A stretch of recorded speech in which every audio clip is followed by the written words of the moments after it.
to start with this because a few people have missed it. So this was written by Harry in the comments on Friday night's video. He said, Lopetegui made me miss Moyes. Potter made me miss Lopetegui. And now Nuno is making me miss Potter. Profound stuff. Anyway, so just a few people had missed it, so I thought I would just bring it to your attention. Thank you for writing that, Harry. Well, thank you for everybody that writes anything on the videos, quite frankly. Going to go a little bit conspiracy, a little bit flat earth today. I don't know what I believe, but I do want to talk through it, and I do believe that there is an issue with Nuno Espírito Santo, which might play some part into it. So what's the conspiracy theory? The conspiracy theory is that he's basically picking crap teams to get the sack. Now, I don't know. I don't believe it, but is that because I don't want to believe it? Is it because the suggestion is so, not just so absurd that I don't want to believe it, that if it's true, West Ham have made the most horrendous appointment. But it won't be the first, which goes back to what I just read out from Harry. Lopetegui maybe miss Moyes, Potter maybe miss Lopetegui, and now Nuno is making me miss Potter. I'm not there yet. I'm still hopeful that Nuno is a really good manager. I have to be. I just have to be. I almost can't allow my brain to move into the situation where I believe West Ham have got another one wrong. That might be gullible. That might be naive. It might just be glass half full. I don't know. I don't want to believe that. Yeah, I really, really don't. But look, let's take a look at it because, you know, Gio made some great points, which is he can't see any evidence. I think he meant from like a tactical point of view why Espírito Santo would pick the team that he had. We just went through it in terms of players that are out of position. When I say we just went through it, myself and Gio have just finished recording our player ratings on our Patreon channel, with a link to Patreon channels in the video description if you want to go and check that out. We discussed how many players are out of position. So obviously we went with Wan-Bissaka, we went with Ollie Scarles, Paqueta, Somerville, Bowen as well, and Diouf. In fact, that's, well, not only is that 6 players, but it's the 4 players that weren't out of position were the 2 centre-backs, the 2 central midfielders, which is the spine of your team. So this is utter madness to do that. And as we discussed in the video, those were arguably West Ham's weakest players as well. So why would somebody that's a pragmatic manager, why would somebody that built his reputation as a sensible manager who is square pegs in square holes do something as wild as that? Well, the conspiracy theory is, well, because he's trying to get the sack. Now, I don't understand what's then happened. I don't want to give this too much time and effort because I can't believe it yet for all the reasons I've already said. But he clearly didn't think that after the Everton game, and he clearly didn't think it after the Arsenal game, because he picked, for those 2 games, he's only managed 4 games for West Ham, he picked what you'd call sensible teams, sensible formations, relatively sensible selections, albeit not the most successful. So what changed? What changed in that intervening period, which was the international break? Now,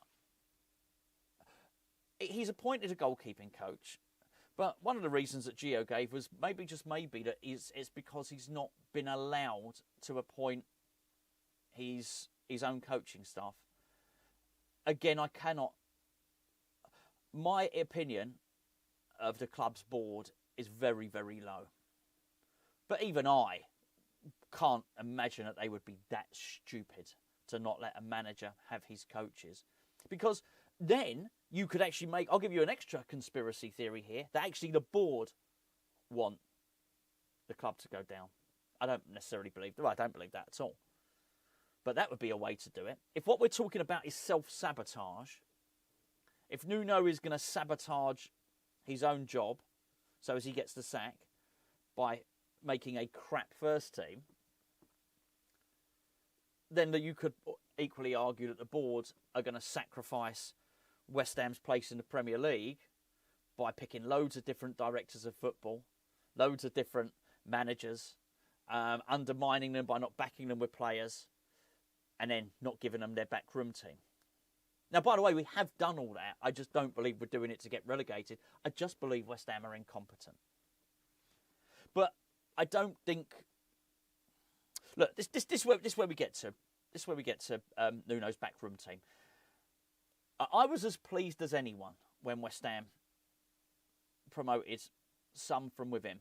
And let's go with Mark Robson. Let's go with Steve Potts. I used to love Steve Potts. A great player. Would play in any position. Would do anything. Would do anything for West Ham. You know, his loyalty to West Ham is beyond doubt. He's honestly, he's got the miles in the bank. He really has. So for Nuno to come in and say, look, I've not been given much time. I'm going to use his academy coaches. Brilliant. Use them. Even when he says, I'm going to learn about the club from them, I think that's fine. I even think it's great to bring a couple of them on board. Now he has his goalkeeping coach. And whilst I think it's very, very good for the academy, when clearly we've got a manager who's doing stupid stuff, almost like losing his mind over tactics, I don't believe that he's doing himself any favours by only having those academy staff there. This is where he needs his trusted lieutenant and he needs his trusted number twos. He needs the people that are going to go and tell him, mate, what you're doing, this is not a good idea. Before we carry on with that, today's video sponsor is Surfshark. What's Surfshark? It's a VPN. What's a VPN? Well, it's the way you're going to protect the device you're watching this video on. Never before has your device been under more attack than it is now. It could be people trying to get your passwords. It could be people trying to sell off your data. That happens more, a frightening amount, more than you'll ever realise.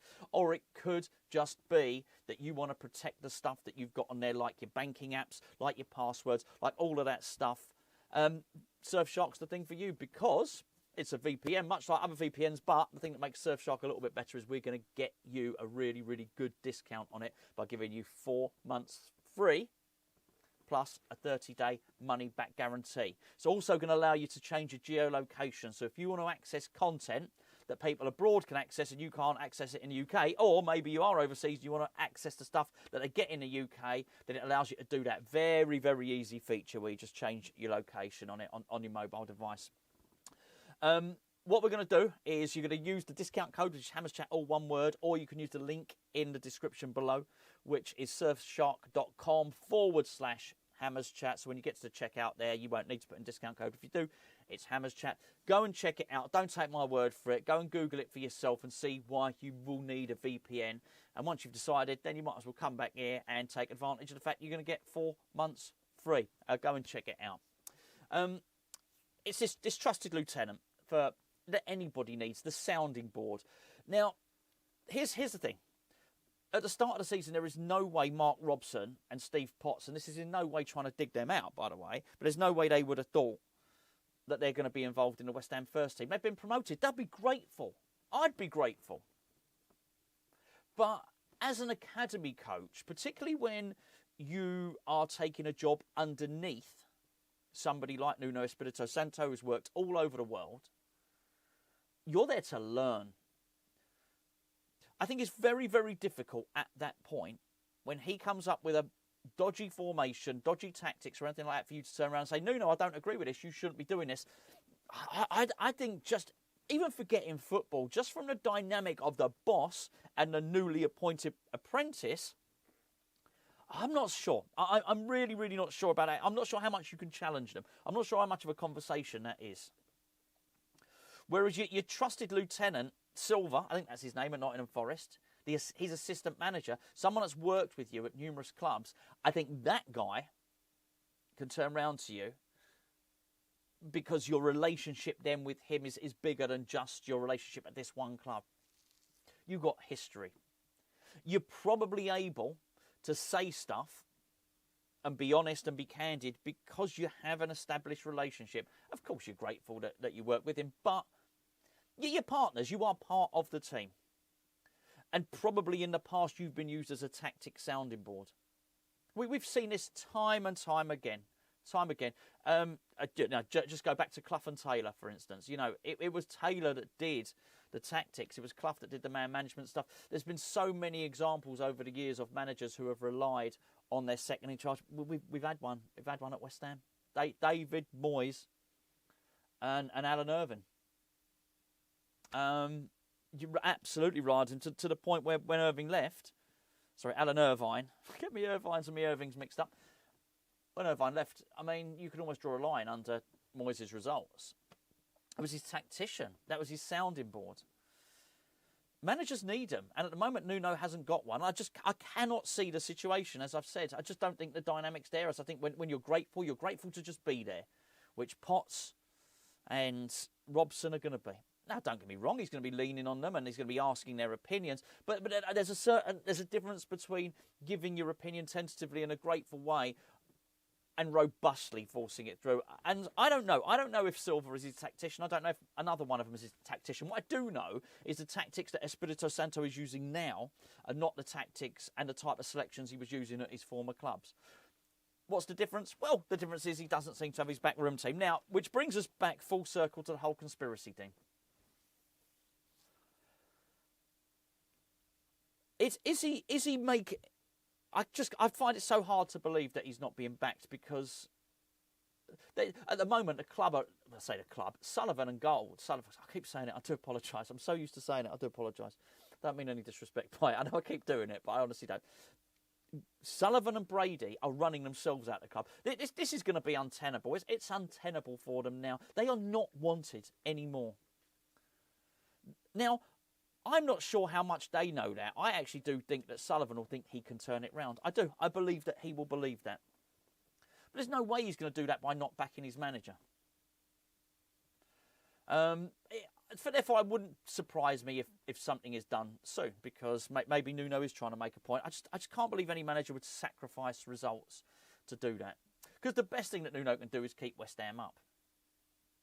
But he is going to need his backroom team. He is going to need them. And he needs to appoint them.